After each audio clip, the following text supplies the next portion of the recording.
저는 지난주 월화수 3일 동안에 제가 처음으로 가서 목회했던 경기도 여주의 군 연합 집회에 참석을 하고 왔습니다.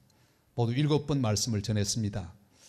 굉장히 마음이 흥분이 되었습니다. 왜 그런가 하니 그 당시 목사 안수를 받기 위해서는 2년 동안의 단독 목회 경험이 있어야 했기 때문에 저는 경기도 여주 시골로 내려가서 단독 목회, 개척 목회를 했었습니다.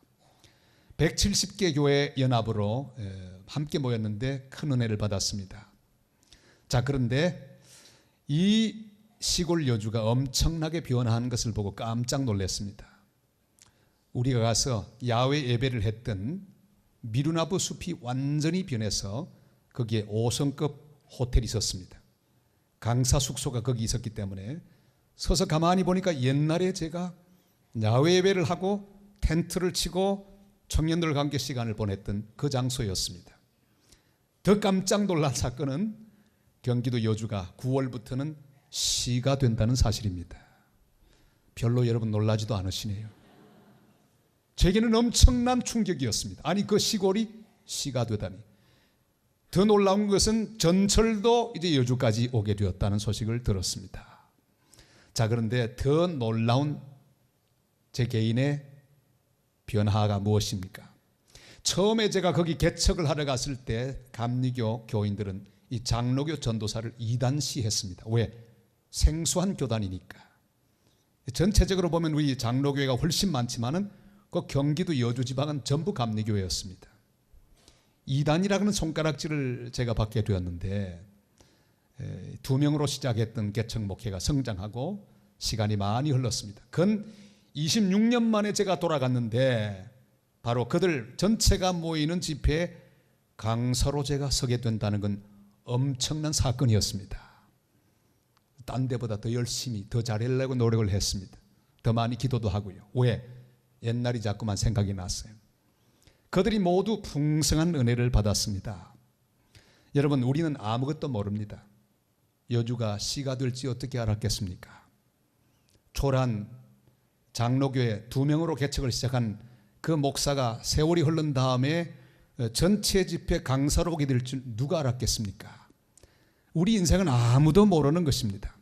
마치 바람이 어디로 가는지 모르는 것하고 마찬가지죠. 아이가 엄마 뱃속에서 어떻게 자라는지 아는 사람이 누가 있겠습니까? 하나님이 진행하시는 우리 인생의 모든 일은 바로 그렇습니다. 우리 하나님이 일을 진행하시고 성취하신다고 성경은 말씀하고 있죠. 오늘 5절 말씀을 같이 한번 읽겠습니다. 바람의 길이 어떠함과 아이 벤 자의 태에서 뼈가 어떻게 자라는지를 네가 알지 못함 같이 만사를 성취하시는 하나님의 일을 네가 알지 못하느니라. 아멘. 그렇습니다. 하나님은 지금도 하나님의 일을 하고 계십니다. 하나님의 계획대로 이 모든 것은 진행되고 있습니다. 제가 경기도 여주에 조그마한 장로교회를 개척했는데 그 교회는 자라나서 아주 여주군의 대표적인 교회가 되었습니다. 가서 한번 제가 찍어봤어요. 이쁘장한 교회, 하나님 은혜가 넘치는 세종교회. 그걸 보고 또 하나님께 영광을 돌릴 수가 있었습니다. 내 인생이 내 뜻대로 진행되는 것은 아닙니다. 내 계획대로 진행되지 않고 하나님의 계획대로, 하나님 뜻대로 우리 인생은 진행되고 있습니다. 우리가 믿는 하나님은 성취하시는 하나님, 일을 이루시는 하나님이십니다. 하나님은 모든 것을 하나님 뜻대로 지금 이루어가고 계십니다. 그러면 우리는 가만히 있으면 될까요? 하나님이 다 이루시니까 우리는 그저 구경만 하면 될까요? 아닙니다. 내가 할 일을 분명히 오늘 말씀은 보여주고 있습니다. 주님은 이렇게 말씀하고 있습니다. 내 떡을 물 위에 던지라, 그렇게 말씀하고 계십니다. 물 위에 던지라, 그리하면 며칠 뒤에 찾게 된다고 말씀하죠. 1절 말씀을 같이 읽겠습니다. 너는 내 떡을 물 위에 던져라, 여러 날 후에 도로 찾으리라. 아멘. 요셉 이야기도 그것을 우리에게 보여줍니다. 그가 감옥에 갔습니다. 자기 인생도 암담했습니다. 자기 코가 석자입니다. 그래도 그는 다른 사람들을 돌아보았습니다. 감옥에 술 맡은 관원장, 떡 맡은 관원장이 잡혀 들어왔습니다. 바로의 고위 신하들입니다. 요셉은 자기도 어려운 처지에 있지만 그들을 돌아보았습니다. 그들을 섬겼습니다. 성경을 보면 아침 일찍이 그들의 방에 들어갔다고 그랬습니다. 그냥 건성으로 섬기는 게 아니라 마음을 다하여 그들을 위로했습니다. 얼굴을 살폈습니다. 아니 왜 안색이 그 모양입니까? 사실은 지난밤에 이상한 꿈을 꾸었기 때문입니다. 여러분, 요셉은 그들의 꿈을 해석해 주었습니다. 보통 사람은 자기 꿈 해석하고 자기 미래를 고민하고 생각하지 않겠습니까? 그러나 요셉은 다른 사람에게 관심이 있었습니다. 포도나무 잎이 쭉 뻗어나고 세 가지로 뻗어나고 그리고 열매가 있었고 포도를 다 따서 술을 만들어 왕에게 바쳤다. 그 꿈 얘기를 듣고 해석해 줍니다. 3일 뒤에 당신은 추록할 것입니다. 여러분, 남의 꿈을 해석해 주는 이 요셉의 삶이 우리에게 무엇을 보여주고 있습니까? 하나님과 더불어 사는 사람, 하나님이 하나님의 일을 이루신다고 하는 것을 믿고 사는 사람은요, 다른 사람의 삶에 관심이 많습니다. 그들을 위하여 멘토가 되어주기를 원합니다. 그들을 위로하기를 원합니다. 그들에게 소망을 주기를 원합니다. 결국 3일 뒤에 술 맡은 간원장은 꿈을 해석한 대로 석방되었습니다. 복직되었습니다. 떡을 다른 사람을 위하여 물 위에 던지는 요셉이었습니다. 자기만을 위해 허겁지겁 먹는 사람이 아니라 자기에게 있는 떡을, 위로의 떡을, 사랑의 떡을, 소망의 떡을 다른 사람 위하여 막 던지는 사람이었습니다. 결국 시간이 지나간 다음에 이 술 맡은 관원장에게 던졌던 떡, 그건 자기에게로 돌아왔습니다. 그가 요셉을 기억했고 기어이 바로로 하여금 요셉을 불러오게 하고 이 바로의 어려웠던 꿈도 해몽하고 결국은 애굽의 총리 대신이 되는 놀라운 축복을 받을 수가 있었습니다. 빌립보 2장 4절이 이렇게 우리에게 말씀하죠. 다 같이요. 각각 자기 일을 돌아볼 뿐더러 또한 각각 다른 사람들의 일을 돌보아 나의 기쁨을 충만케 하라. 아멘. 다른 사람을 돌아보고 다른 사람과 나누는 일이 곧 나를 돌아보는 일입니다. 다른 사람의 고민을 듣고 다른 사람을 위로하는 일이 곧 나를 위로하는 가장 지름길이 된다는 사실을 기억하시기를 바랍니다. 하나님이 내 인생을 성취하고 있고 이 모든 삶을 진행하고 있다는 사실을 믿는 사람은 먼저 이웃부터 생깁니다.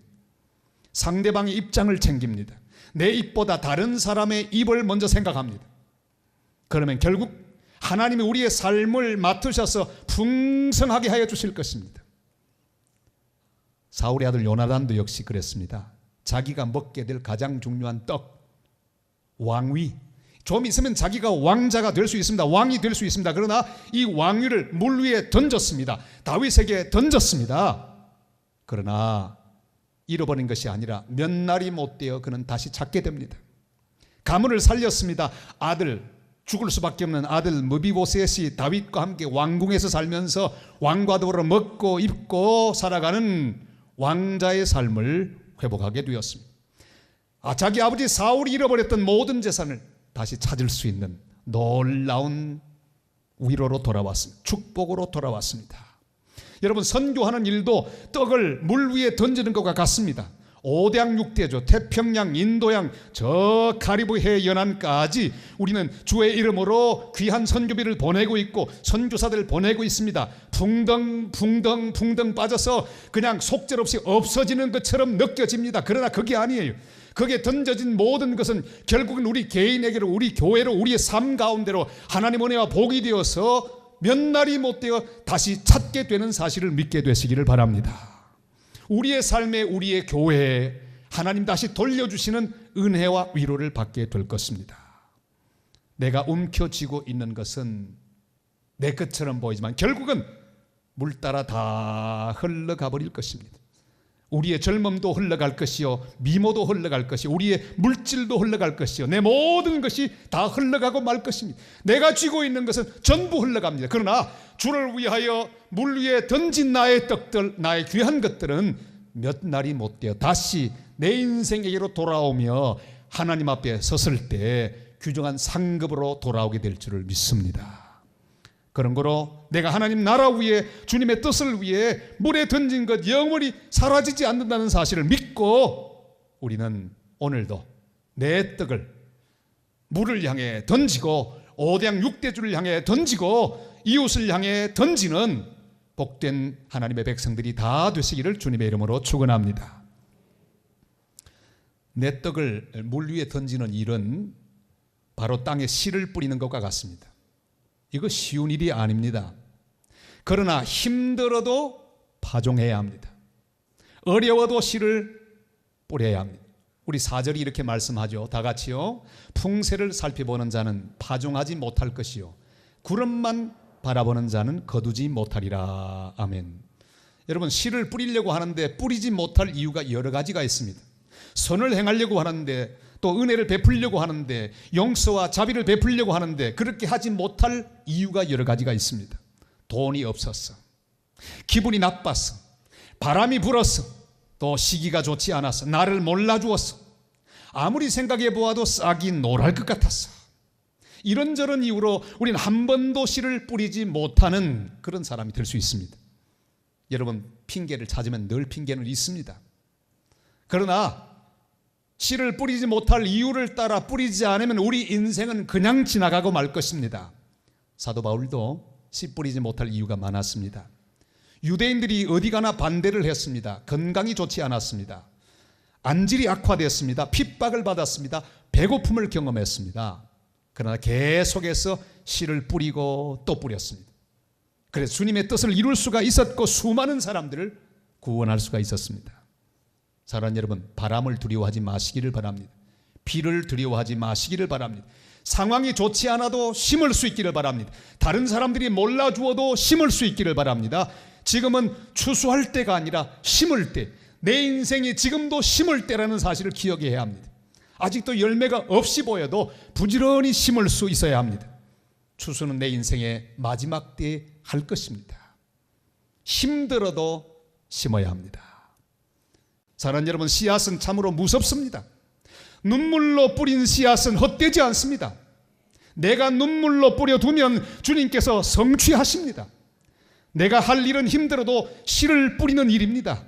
하나님이 하실 일은 우리가 뿌린 씨앗으로 성취하시는 일인 줄로 믿습니다. 그런데 사랑하는 성도 여러분, 부지런히 씨를 뿌리시기를 바랍니다. 갈라디아 6장 9절이 이렇게 우리에게 말씀하고 계십니다. 다 같이요. 우리가 선을 행하되 낙심하지 말지니 포기하지 아니하면 때가 이름에 거두리라. 아멘.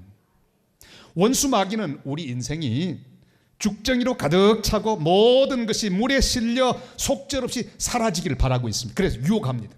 야, 해봤자 소용없어. 포기해. 너 자신만 생각해. 너도 쓰기에 부족한 돈인데 그거 가지고 뭘 하려고. 그따위 인간 용서할 필요도 없고 도와줄 필요도 없어. 내쓸 것도 없는데 무슨 구제냐, 무슨 순교냐, 무슨 선교냐, 꽉 움켜쥐어. 너밖에 없어. 믿을 건 돈밖에 없어. 이렇게 사탄은 우리 인생이 물처럼 흘러가고 속절없이 사라지기를 유혹하고 있습니다. 천국과 지옥을 비유하는 여러 가지 이야기 중에 제가 제일 좋아하는 이야기는 숟가락 이야기예요.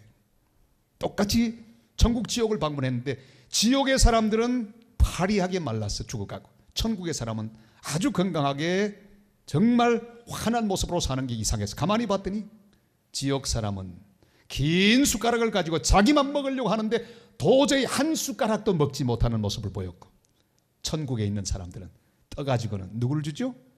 상대방을 떠주는데, 서로 떠주는데, 다른 사람에게 떠주면 다시 돌아오는 그런 아름다운 모습으로 그들은 행복하게 살고 있더라. 저는 이 이야기를 너무너무 좋아합니다. 그렇습니다. 바로 천국의 핵심입니다. 누가 천국의 사람입니까? 누가 하나님을 믿는 사람입니까? 내 것부터 챙기지 않고 다른 사람을 먼저 챙깁니다. 다윗이 그랬습니다. 복수할 기회에 용서라고 하는 떡을 물 위에 던졌습니다. 보통 사람 같아서는 자기 원수 사울 눈앞에서 잠들어 있으니 죽이면 끝납니다. 거의 10명 중에 9명은 죽일 거예요. 왜? 그래야 자기가 사니까. 그러나 그는 칼을 뽑지 않았습니다.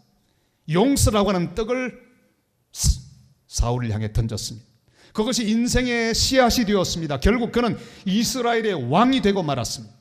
사울은 자기 입만 위하고 배만 위하다가 그대로 패망하고 말았습니다. 사랑하는 성도 여러분, 힘들어도 사랑의 씨앗을 뿌릴 수 있기를 바랍니다. 용서의 씨앗을 뿌릴 수 있기를 바랍니다. 전도의 씨앗을 뿌릴 수 있기를 바랍니다. 선교의 씨앗, 봉사의 씨앗, 구제의 씨앗, 선한 씨앗들을 부지런히 힘들어도 뿌리는 복된 하나님의 사람들이 다 되시기를 주님의 이름으로 축복합니다. 한 번 씨를 뿌렸다고 끝난 것은 아닙니다. 계속해서 손을 놓지 말아야 합니다. 아침에 씨를 뿌렸더라도 어둑해지는 저녁에 손을 놓지 말고 계속해서 돌보아야 합니다. 6절이 이렇게 말씀하죠. 저녁에도 손을 놓지 말라고 말씀하시는, 다 같이 읽습니다. 너는 아침에 씨를 뿌리고 저녁에도 손을 놓지 말라. 이것이 잘 될런지 저것이 잘 될런지 혹 둘이 다 잘 될런지 알지 못함이니라. 아멘. 모세는 르비딤에서 이스라엘이 아말렉과 더불어 싸울 때 끝까지 기도에 손을 놓지 않았습니다. 계속해서 손을 들고 기도할 때 이스라엘이 이겼습니다. 이스라엘 백성들이 요단강을 다 건너갈 때까지 언약궤를 맨 제사장들의 그 발이 요단강 물 복판에 서 있었습니다. 여리고성을 도는 이스라엘 백성은 7일 동안 계속 성을 돌았습니다. 마지막에 함성을 지를 때까지 중단하지 않았습니다. 아침에 희망으로 씨를 뿌리다가 저녁에 낙심해서 손을 늘어뜨릴 수가 있습니다. 사랑하는 성도 여러분, 지금 저녁을 맞이하고 있는 성도들이 계십니까? 아무런 싹도 보이지 않아서 포기하고 실망하고 있는 성도들이 계십니까? 여러분, 내가 포기하면 아무것도 볼 수 없습니다. 손을 늘어뜨리지 말고 계속해서 물을 주고 가꿀 수 있기를 바랍니다. 계속해서 손을 들고 기도하시기를 바랍니다. 계속해서 전도하시기를 바랍니다. 계속해서 선교하고 계속해서 선을 행하는 하나님의 복된 사람들이 다 되시기를 바랍니다.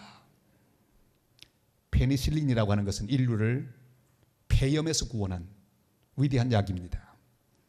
그것을 발견한 사람은 바로 이 사람인데, 바로 알렉산더 플레밍입니다. 그가 페니실린을 발견하고 난 다음에 많은 사람들이 그 연구실에 방문했습니다. 깜짝 놀랐습니다. 좁은 낡은 연구실이었고 연구실 창문은 전부 깨어져 있었습니다. 먼지가 그냥 안으로 막 들어오는 그런 형편없는 연구실이었습니다. 사람들이 이렇게 말했습니다. 이런 형편없는 연구실에서 페니실린을 만들었다니, 좀 더 나은 환경이었더라면 더 놀라운 발명을 할 수 있었을 터인데. 그때 플레밍은 말합니다. 이 열악한 환경이 나로 하여금 페니실린을 발견하게 해주었습니다. 저 깨어진 창 틈으로 날아온 먼지 때문에 우연히 페니실린을 만들어졌죠. 중요한 것은 환경이 아닙니다. 그렇게 말을 했습니다. 그도 수도 없는 실패를 하면서 열매를 기다렸을 것입니다. 중단하지 않고 계속해서 시도하며 기다리던 그에게 우리 하나님이 일하셨습니다. 성취하셨습니다. 여러분, 내 인생에 창이 깨어졌어 먼지가 막 들어오더라도 낙심하지 마시기를 바랍니다. 내가 손을 늘어뜨리지 않고 계속해서 기도하며 시도하고 나아갈 때 우리 하나님은 그 모든 것들을 통하여 성취하여 주실 것입니다.